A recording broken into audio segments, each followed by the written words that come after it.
This month on In the Life, looking back on our first 13 years. Real live gay on the inside. No one ever done a gay and lesbian show before, so we were all starting from scratch. A sister for our community. The church is the people of God. The church isn't merely church leaders. And food for thought. I knew her as the straight married girl, you know. All this and more on America's gay and lesbian news magazine, In the Life. In the Life is funded in part by the H. Van Ameringen Foundation. Additional support provided by the Ford Foundation, the Gill Foundation, and the annual support of In the Life members like you.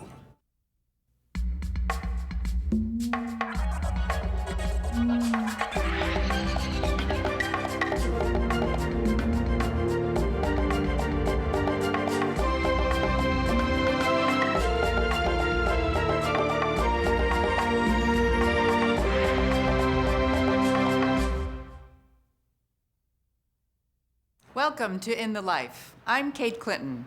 You're not. 13 years ago, a small group of people had a big idea to create the first gay and lesbian TV show. I had the pleasure of hosting that debut program.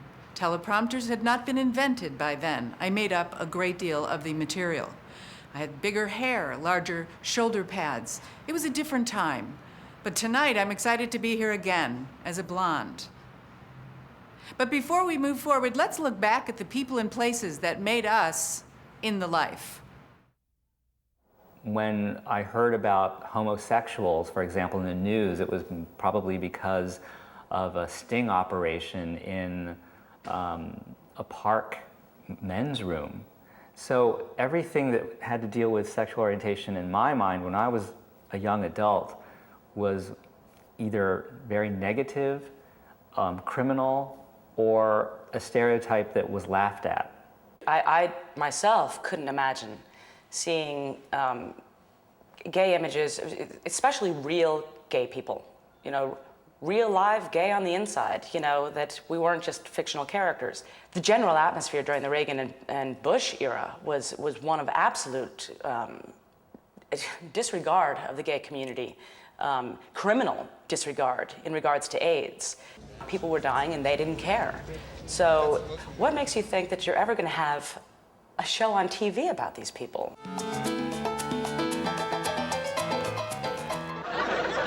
I think I'm about to kiss you.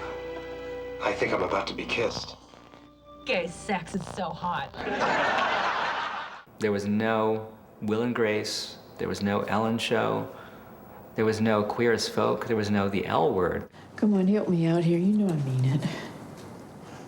There was nothing, absolutely nothing on television. Will you please raise your right But the political landscape was changing. Bill Clinton's inauguration signaled a new era of hope and opportunity. I, William Jefferson. It was an incredible time for the gay community because Clinton had just been elected and there was such a sense of hope in the community. The Reagan-Bush era was over and we had somebody who could say the word gay without throwing up, and that we, for once, were gonna have a chance to have our voices heard and our images seen. I would talk to gay people and they would tell me what they were doing and it all sounded very exciting, and I said, you know, this should be recorded, this should be, you know, nationally shown somewhere so that people can see all this action. Fueled by that energy, John Scagliotti, a documentary filmmaker, initiated a novel idea to launch a gay and lesbian TV show. The time was ripe. I was looking at an issue of Outweek, a magazine that doesn't exist anymore, and I remember a thin column on the side. There might have even been a picture at the top or a big heading about public television or radio producer John Scagliotti plans to create a series on gay life. When I read that, I thought, wow. I saw an ad. I picked up my first backstage ever. I was waitressing, studied acting, saw an ad for a gay and lesbian news magazine. Why? Sent in a picture of myself waitressing, and I didn't have an 8 by 10. Katherine Linton. New and exciting changes are going on in our community. They called me in you're and a part of it. did the audition We're and glad you're called here. the show In the Lice. Remember, if you're in the lice, if you're in the life, hope you don't have lice. And somehow landed the job. Should I leave out the lice part? No one ever done a gay and lesbian show before, so we were all starting from scratch. There was no template. So as we were making up, as we were going along, it really had the feel of that old movie Babes in Arms with Judy Garland and Mickey Rooney, where, you know, they're on, I think they're like in a farm, a rural environment, but they want to put on this show. So they just get all their friends together and somehow put on this great show in the barn. In the life in those early years really had that feel of, let's go ahead and put on a show.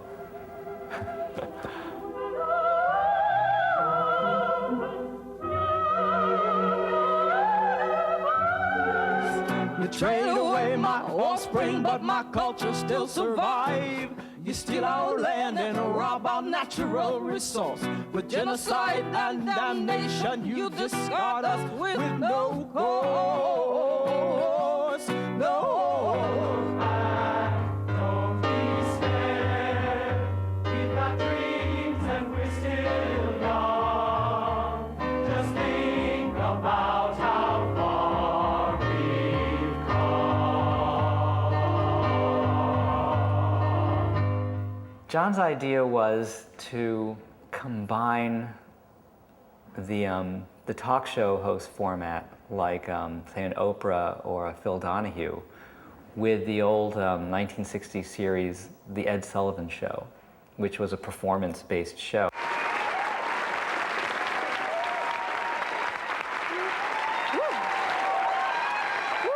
Thank you very much. Thank you. What a way to come out. When Kate Clinton, our host, came out for the first time, we had to rehearse it a few times, even with the audience.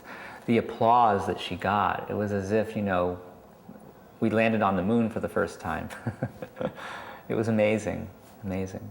It seems that the broadcasting apologists are hiding behind Big Bird, Mr. Rogers, and Masterpiece Theater, laying down their quality smokescreen while they shovel out funding for gay and lesbian variety shows. On the floor of the Senate, then Senator Bob Dole was denouncing funding to PBS. We had to lobby every single PBS station across the country. So we had to gain their trust and convince them that by being gay doesn't mean that we're going to be nude or that we're going to be talking about sex the whole time. We had to convince them that we could be serious and that we were okay to be on their channel. I think the first thing they said was, oh, you're not going to use bad language, are you? They just assumed that gay people used bad language. I can't tell you how many program directors said, oh, please don't use bad language, as if every gay person was walking around, you know, swearing. There was nothing that we said that was offensive. I mean, nothing. We would fine-tooth comb our show. They would fine-tooth comb our show unbelievably before they ever aired it.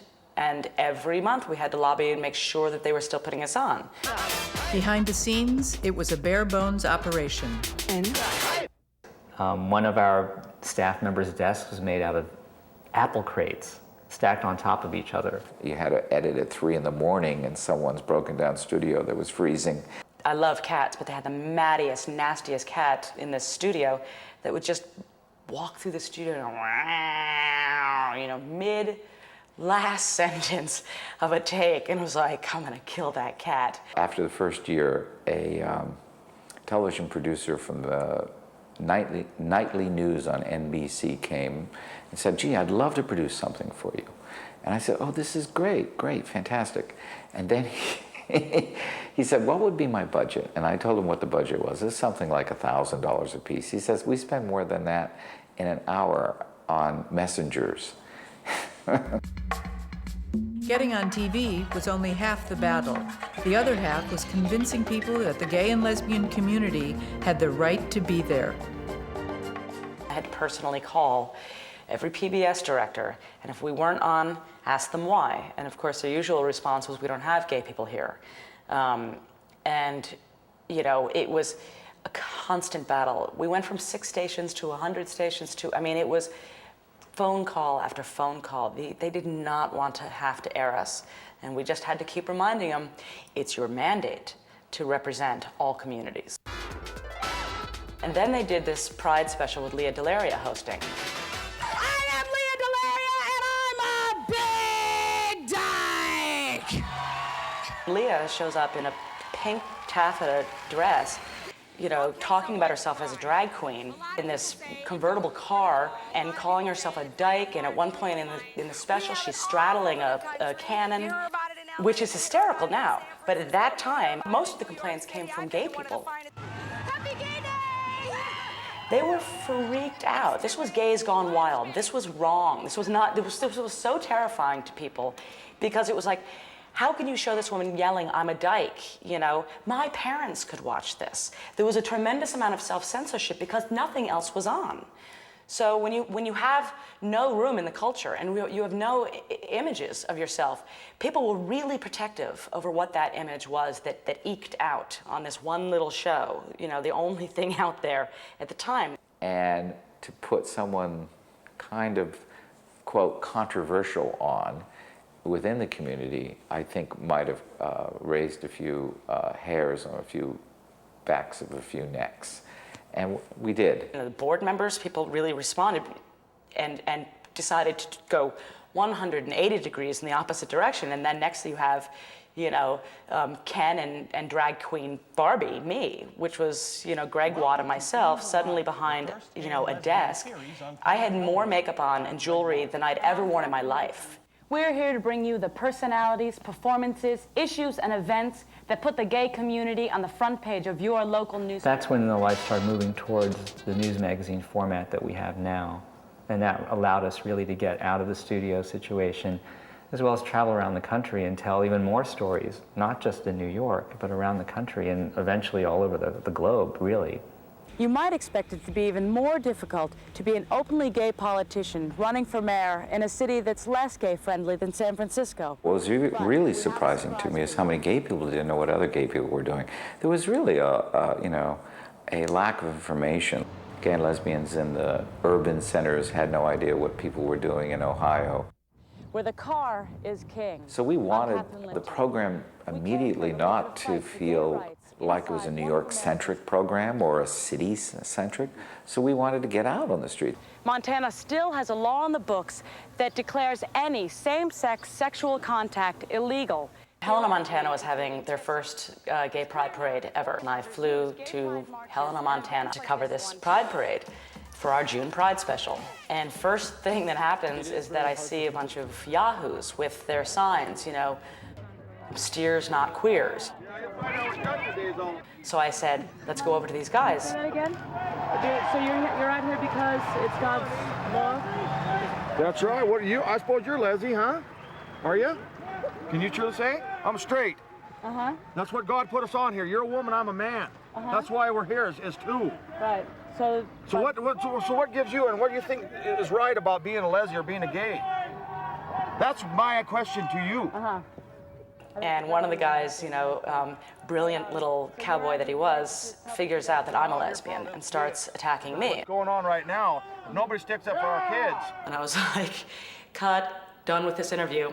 You guys just get in that closet where you belong. People like you. That night, I went out to the dance, to the gay dance, and guys were driving by throwing bottles saying, we are gonna kill you, you effing faggots. And I was absolutely sure that they would. I couldn't believe the bravery of these people from Helena, Montana, knowing where they live, knowing that they have to go home to their ranches, knowing that they're on the nightly news, you know, marching out, proud. I mean, it was, to me, it was a testament, again, to how strong our community is and how much people were willing to sacrifice in order to be out. Sometimes the stereotypes were surprising for us. You got to rural America, you expect homophobia, you expect the horror story, and you find a real positive story. One of the first rural stories we did was this mayor in Missouri. And he had been reelected 10 times. And we went out to see him. He was there with his boyfriend living in this trailer for, 20 years before we got there. It was pretty rough because everybody was very closeted about it, and I thought I was the only one, so. I think that also has an impulse that helped gay people to come out in rural areas in a much greater way than people believed they could. The stories were fascinating. Some were brutal, some were wonderful, and anytime you can tell those stories, it was a real opportunity and an honor to meet people all across America. By the end of the second season, we were preparing to do a show on the second March on Washington for LGBT rights.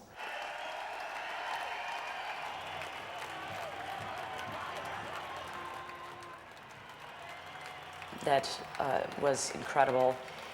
And first, a major gathering of people and celebrities coming out, and you had Martina and Melissa, and suddenly we started to have more public icons. It was about really a coming together and fighting for our civil rights for the first time, and saying we are American citizens, and yes, we have public figures that are coming out and proudly coming out. For me, it was an incredible milestone to do the March on Washington episode. It was one of the most exciting things I'd ever done in my life, really. One of the major moments was the 1996 display of the quilt, and it was such an incredible thing to see spread out, Peter H.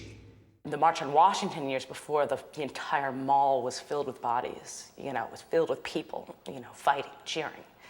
And then in 96, it was covered with a quilt that showed how many of those people we had lost. And you always wonder how far we would have been at that point had we not been knocked down, by that devastating plague. We take you now to Cleveland, where a young boy named Robbie Kirkland really lived. Robbie Kirkland was a high school student who knew he was gay from the time he was in junior high. His mother was able to piece together how much he was struggling with his own sexuality through his diary writings. Finally, had found a youth group that he could go and meet other gay teens, and the week before he was supposed to go to his first meeting, he went to the attic and shot himself. I flew to Cincinnati where his mother was, and I'm sitting in this woman's kitchen, and then she says, "Do you want to see Robbie's room?" And I said, "Yeah, sure, of course." And we go into his room, and she hadn't made his bed. And he had killed himself, I think, 8 months before.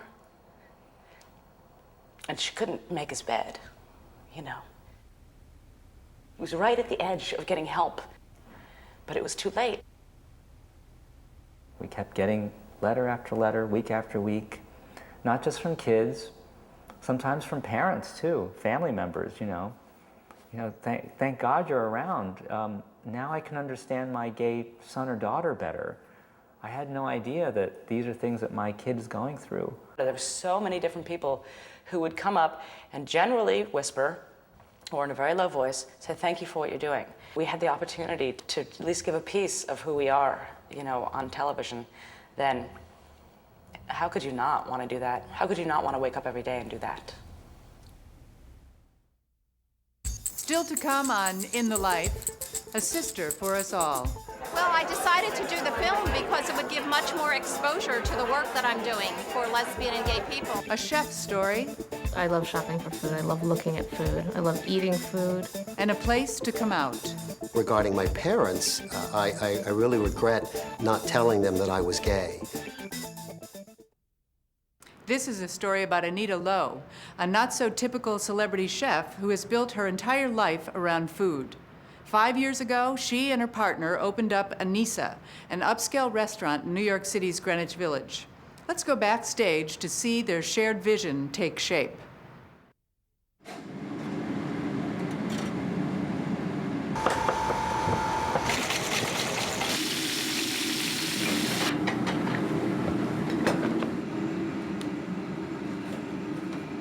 My earliest food memory was when I was 2 years old, and my mother was feeding us oranges. And I was just eating this orange, and it was so juicy. I remember it was like dripping down my chin and like down my shirt, and it was like dripping off my elbows. Okay. 3:30 or 3.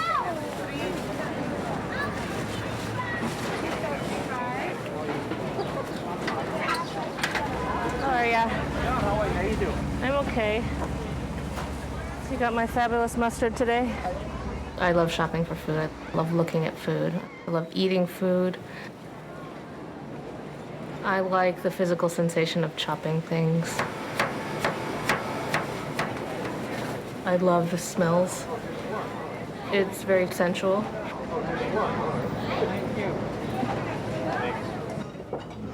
Oh, and if you want, some people do kimchi juice, which I like. I always forget. I like being around kindred souls who love sweetbreads as much as I do, you know. Okay. Good job. We've got a really great crew. Yeah, take out all the bones with the, the little, yeah. Yeah. You can cut off the head. You can cut off the tail as well. Not that. But, it's important to me that everyone on my staff respect the food.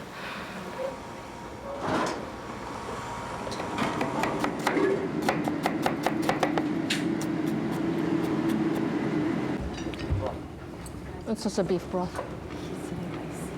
It is really, really hard to do a 13-table restaurant. I mean, most restaurant couples break up. A lot of them do. Good evening, Anita. Yeah, where's Anita?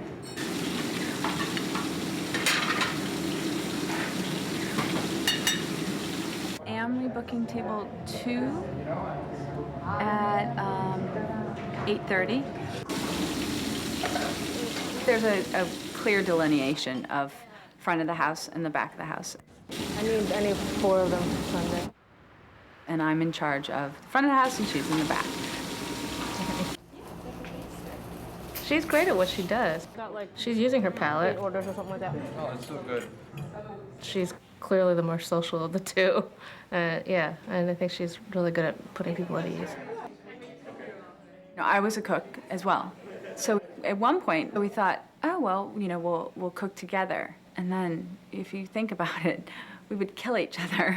I mean, it would be terrible.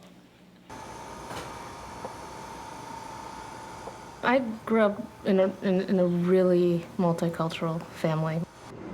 My mother is Chinese Malaysian, and Malaysia is like the crossroads of Asia. My father, who's from Shanghai, which is also a different culture. My mother remarried to my stepfather, who was waspy. We went to the Cape for the summer. So this is mulnaengmyeon. You take the naengmyeon in there. It's a cold Korean noodle soup. So you take. I had a nanny who was Hungarian.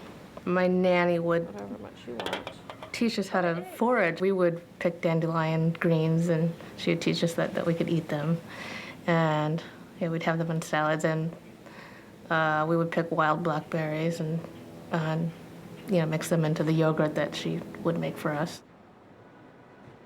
I call my cuisine contemporary American. It is upscale. It is adventurous. I don't know what I should do. It draws on many different influences. For her, American is using what we have here, all the different ingredients, all the different cultural uses of food. So that's how we see American cuisine as being not hamburgers or hot dogs and apple pie. I have 2 little blossoms on 12. You see her in the press, you see her in magazines, but she has no celebrity chef mentality. I mean, I'm just a cook, you know. It's not. I hate the word artist. I hate it when people talk about that, you know, like, oh, you're an artist. I'm like, no, I'm not.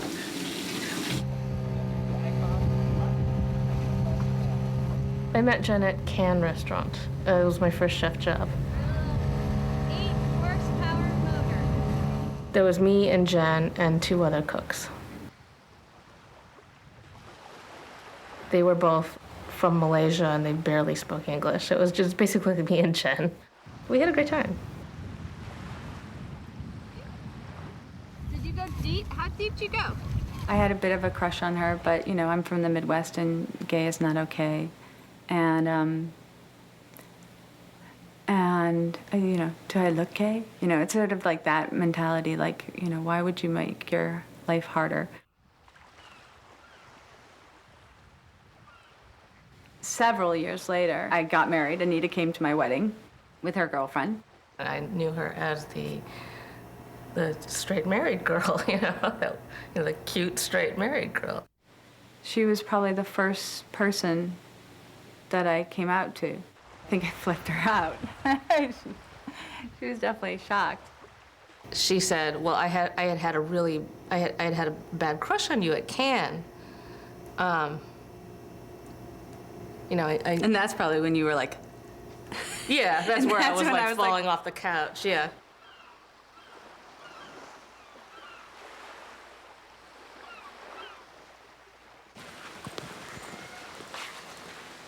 Summer here is like our prize. Oh my God. What? I didn't see all the ones There's on a the bottom. million Yeah. of them. No, there's a lot. Okay. There's a ton. I mean, we come out every weekend. We should get them. Do you want new Swiss chard? Any greens? No. Okay.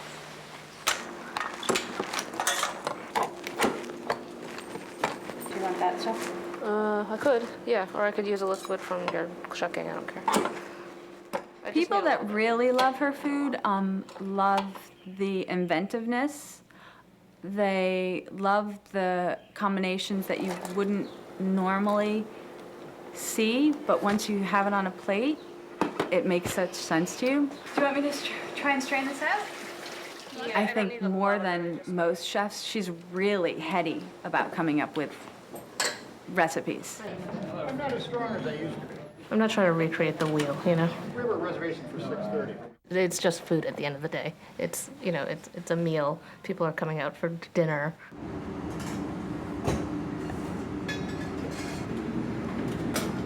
Hi.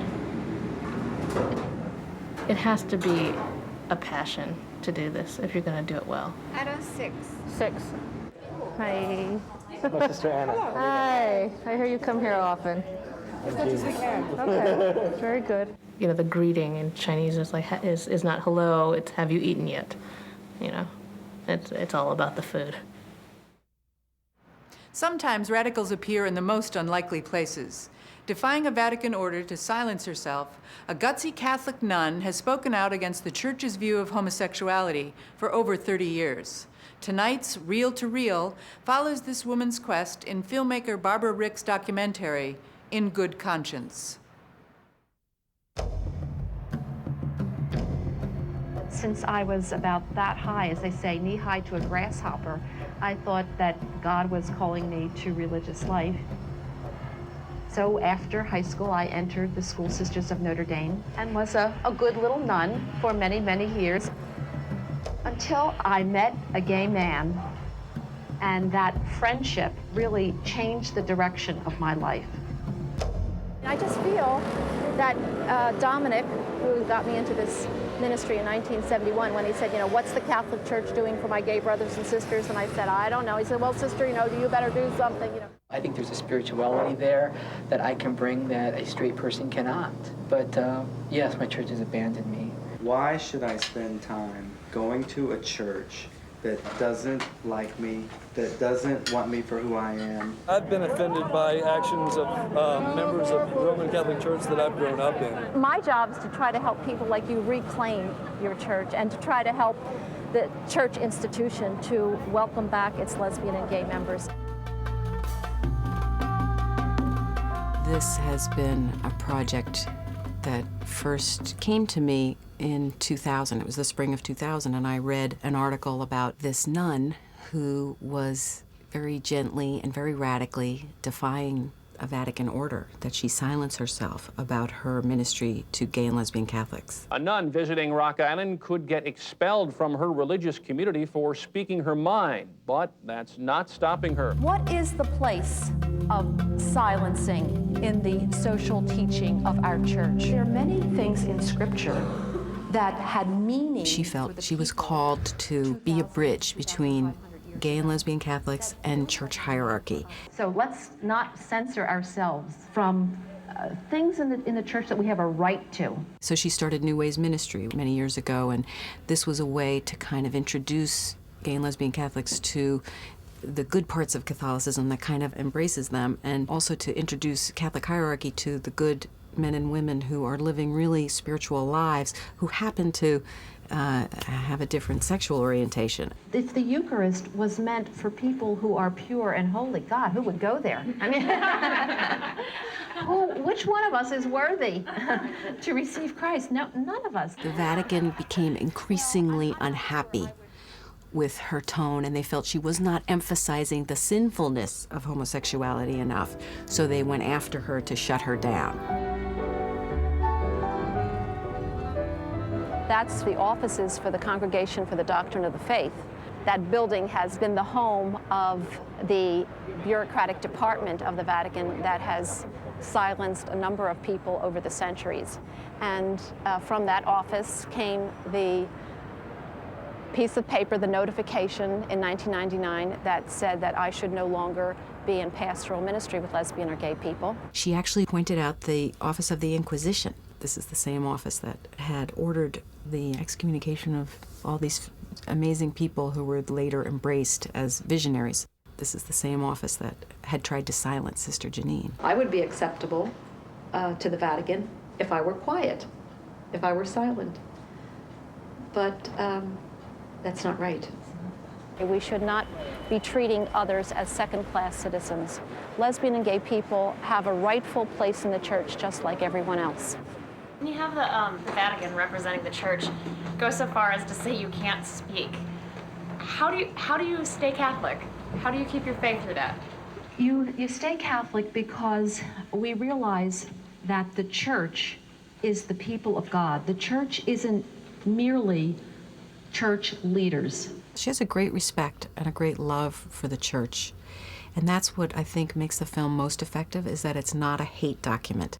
You have someone like Sister Janine, who has this very radical idea of taking on her enemies completely without rancor. And it's just a whole new ballgame. I wanted to talk with you about banning homosexual priests. Yes. Do you believe that we should do that? I mean, isn't that kind of unfair? In the seminary. Get the gays out of the seminary. Yeah, they've turned into an underground pollution. But there are good priests who are homosexual. You wouldn't want to root them out. I have to take the risk of looking homophobic. I have been in a ministry, a church ministry, right, to try to tell lesbian and gay Catholics that, they're part of the church too. They have gifts to offer the church. Do you know Sister Gramick? Do you work with Sister Gramick? I am Sister Gramick. You are Sister Gramick, yeah. By continuing her work, by continuing her ministry, by continuing to speak out when she has been told to be silent, she does run the risk of stirring up the Vatican's ire. And they wanted her order, the School Sisters of Notre Dame, to silence her. And many times the School Sisters of Notre Dame came to her defense. And in the end, because of a fear of retribution from the Vatican and what might happen to the order if they continued to support Sister, they finally had to buckle and ask her to be silent. My response to my Superior General in Rome was, in conscience, I choose not to collaborate with my own oppression. And the Superior General of the SSNDs, she asked if there were any other options. And I said, well, I could transfer to another community. And I immediately thought of the Lorettos. It's the oldest order of American nuns in the country, and they have long stood for justice. And they said, you know, if it helps you, we want you to come and do your ministry with us. And that gave her a reprieve from the orders silencing from her own order. She left the School Sisters of Notre Dame and came on board with the Sisters of Loretto, who were sort of like the cavalry. They're pioneer women, they're frontier women, and I just feel in my heart so much like a Loretto. Well, I decided to do the film because it would give much more exposure to the work that I'm doing for lesbian and gay people. It just resonated very deeply in me, this idea that this woman was being ordered silenced. And I said, you know, this is the subject of my next film. It's about celebrating the courage of this woman who is on your side and working diligently to make life better. I hope that this film will enable people who are not lesbian, gay, bisexual, transgendered to understand oppression. This is a universal story that is much bigger than a Catholic story or a gay and lesbian story. This is about humanity and treating people decently and standing up for what you believe in. Hi, I'm Jennifer Aniston. No, I'm lying. I'm Carson Kressley from Queer Eye for the Straight Guy, and you're watching In the Life.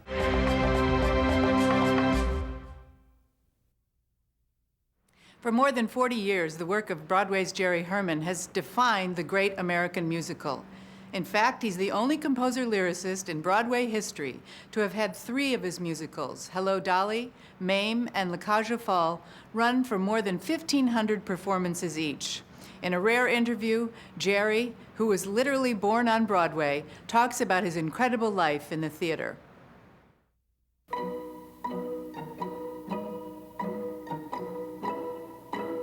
I was born in a hospital room where my mother's window overlooked the marquee of the Winter Garden Theater.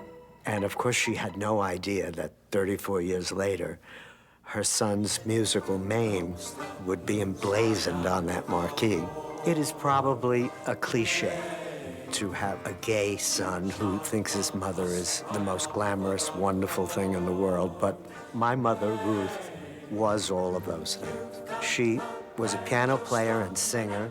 She had her own radio show before I was born. My parents loved the musical theater. And the night they took me to Annie Get Your Gun, they really created a monster.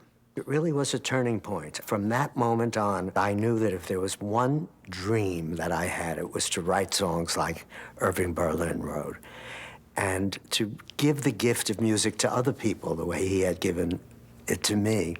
So Jerry pursued his dream to write music, and through his teens and 20s, he honed his craft, writing songs for revue and small off-Broadway shows. With the premiere of his first Broadway musical, Milk and Honey, in 1961, everything started to change. It got wonderful reviews, and I got nominated for a Tony Award.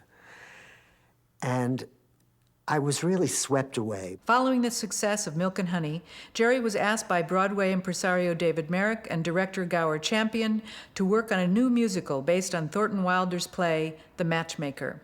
It was to be called Hello, Dolly. I had written the score for Ethel Merman, and when it came time to play it for Ethel, she announced that she never wanted to do another Broadway show. I was devastated, of course, because that was my idol, and my goal was to, to have her in a show of mine. But Gower said, I have an idea. I worked with a woman named Carol Channing in a review called Lend an Ear, and I think she can be marvelous in this role. Well, it changed my whole life. It was truly love at first sight for both of us. He really was gorgeous. It was love at first sight. And Jerry insists it was mutual.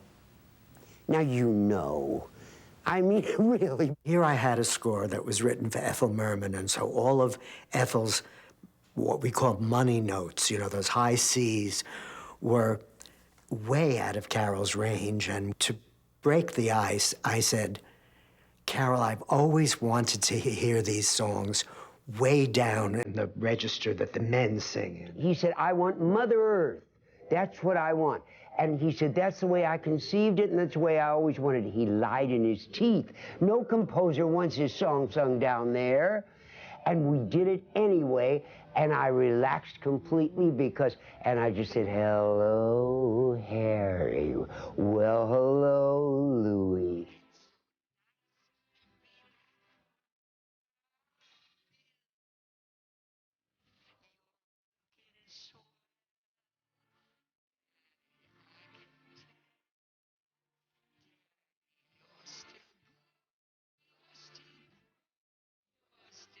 I did do a lot of changing for Carol, and all to the good. We hugged and we laughed, and we have never stopped laughing. It was a partnership that worked. When Hello, Dolly opened on Broadway on January 19, 1964, it was a smash hit. It was the hit of the decade. We won not only 10 Tony Awards and Grammy Awards, but Drama Critics Awards. I had no idea that I was about to follow it with another experience that was as satisfying or more satisfying, a little thing called Mame. We were searching for a lady to play Mame. And we had, at this point, honestly seen every lady who was breathing in New York City. I had just done a tremendously exciting musical called Anyone Can Whistle, written by Stephen Sondheim, which had run for exactly 9 performances and had closed. So I went home to California with my tail between my legs. I remembered this stunning lady, who of course I knew as a great screen actress, belting out a Sondheim song, and she knocked me out of my seat. And so I picked up the phone and I called our producers. And I said, I found our Mame. The producers were hesitant to even audition Lansbury. She was best known for playing matronly roles in films, certainly not for being a glamorous leading lady. But Jerry insisted. And a few days later, there at my front door was this tall, elegant lady in a mink coat. And I took one look at her. It was the first time I'd ever seen her in person. And my heart stopped for a minute because I knew that was Mame. What was afoot was a huge Broadway musical, which Jerry had written, and he, the only one at this point, who believed that I could play Mame. I started teaching her It's Today, the opening number, and If He Walked Into My Life. I thought the contrast between those two numbers would show everything that she needed. It gave me great confidence, because if he felt I could do it, then I thought, well, if he thinks I can do it, I can do it. I made her a tape, and I said, go to bed with this tape in your ear, and I'll meet you tomorrow morning, and we'll go over it once more. Jerry was absolutely adamant that I impress them with my prowess as a singer and also to act the role. And so he said, look, what I'm going to do is I'm going to play the piano for you. And she walked out on stage with her mink and threw it on a chair in a wonderfully dramatic and theatrical gesture.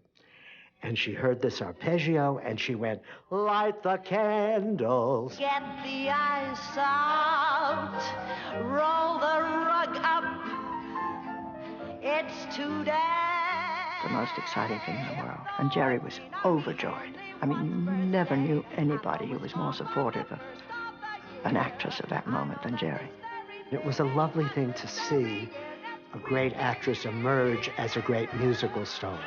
She became the darling of Broadway musicals, and she won 4 Tony Awards, 2 in shows of mine, Mame and Dear World.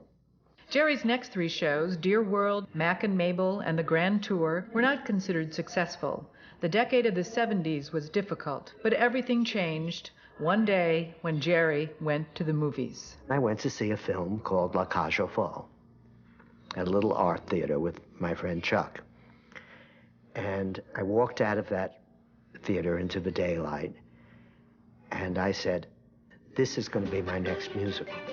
I won another Tony Award, and I had a 5-year run, and it was one of the most joyous experiences I've ever lived through. One song from Lacage, I Am What I Am, has become particularly meaningful to the gay community. I didn't really know how that song affected the gay community until a gay pride parade, a float, came by. And I Am What I Am was blared out of that float. And everybody in the group that I was in stopped. And I saw people crying. And it was one of the great moments of my life. And I had no idea until that moment how important that song was. These days, Jerry remains one of the busiest people in show business, traveling the country speaking to college students about musical theater, buying and completely redesigning houses like this, his current home in Beverly Hills, spending time with his partner, and writing his next musical called Miss Spectacular. I follow him implicitly. He was handed so many different talents. The range of the man is unbelievable. I don't think Jerry has ever been given the credit that he should have over these many years, because he's an extraordinarily good lyricist, and he's also a great melody spinner. I mean, there's no question about it. When somebody writes me a letter and says, when my housework gets too overwhelming and when the kids are really, I turn my MAME album on and I sing We Need a Little Christmas with Miss Lansbury, and I get through the day that way. That letter made me cry, because that's the stranger that I made sing the way Irving Berlin made me sing that night that I went to see Annie Get Your Gun.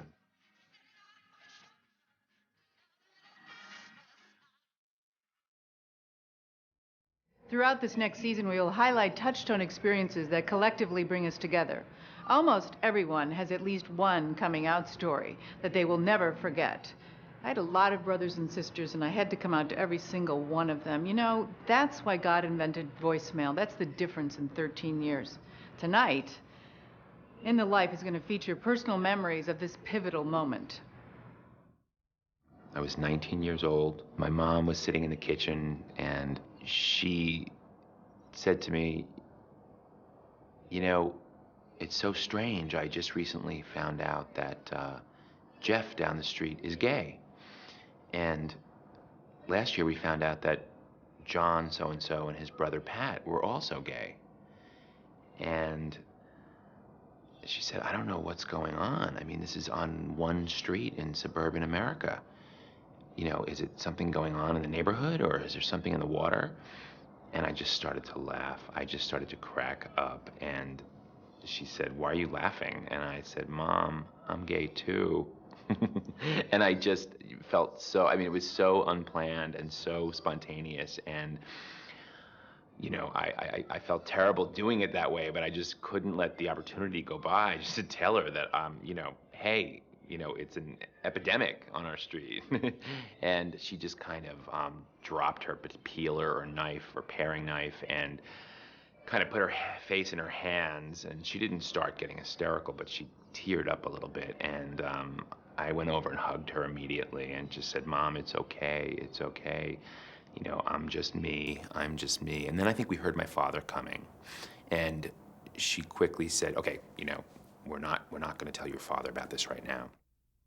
It didn't take me long to realize that there was this woman with really blue eyes, and I just was like, wow, she's cute.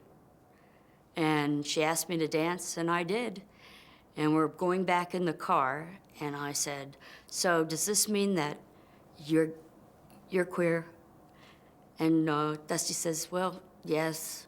And I asked the other people in the car, and all of them informed me that, yes, they all were.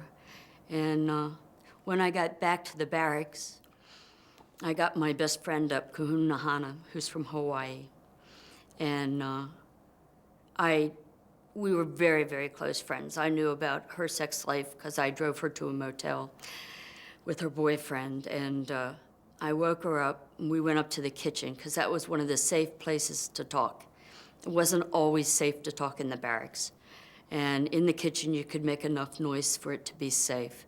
So we're making noise in the kitchen, and I said to Kahuna, I think I'm gay. And she says, what? I said, I think I'm gay. Well, how do you know? I said, she had blue eyes. That's all I can tell you. My grandmother and I have this relationship where we kind of get snarky with each other sometimes. And so I said something to her that might have been sort of sarcastic or whatever, and she was leaning over the sink, and then I noticed that something was weird, and she was there for a bit, and she just started to cry. And I was like, what's wrong? And she said, Justin, I've just been wondering about your sexuality. And I was just like, what? And I didn't know what to do for a moment. I kind of just stared at her.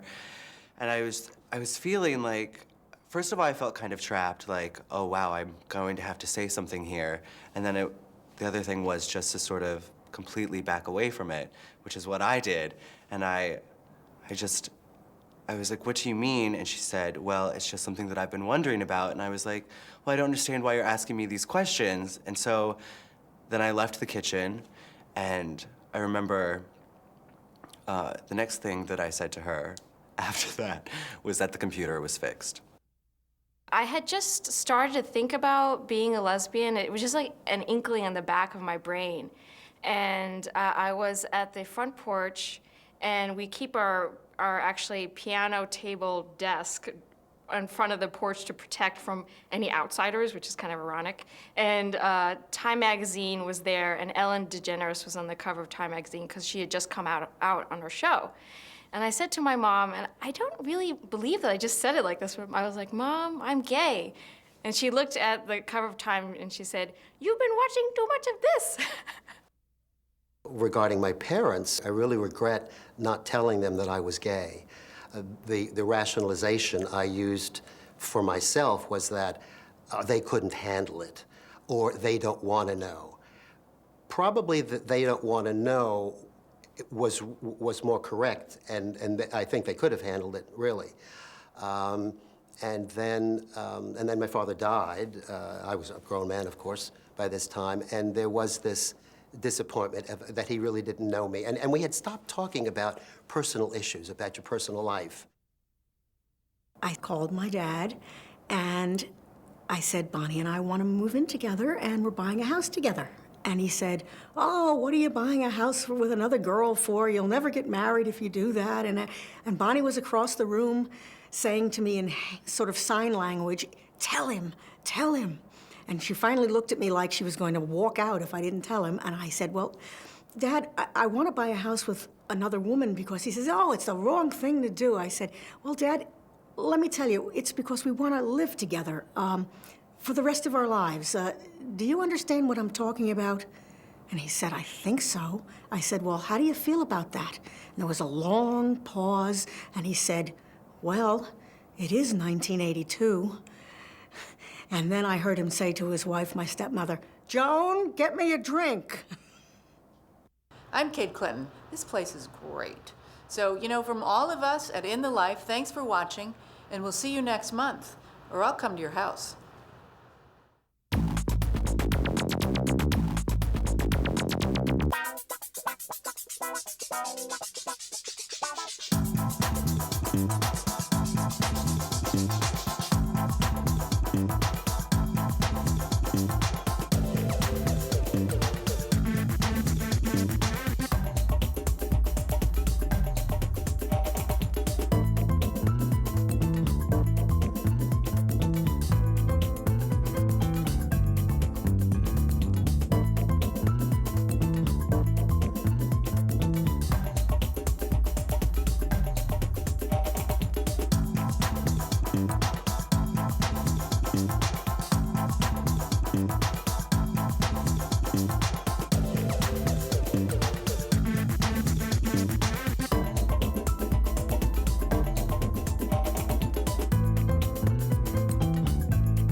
In the Life is funded in part by the H. Van Ameringen Foundation.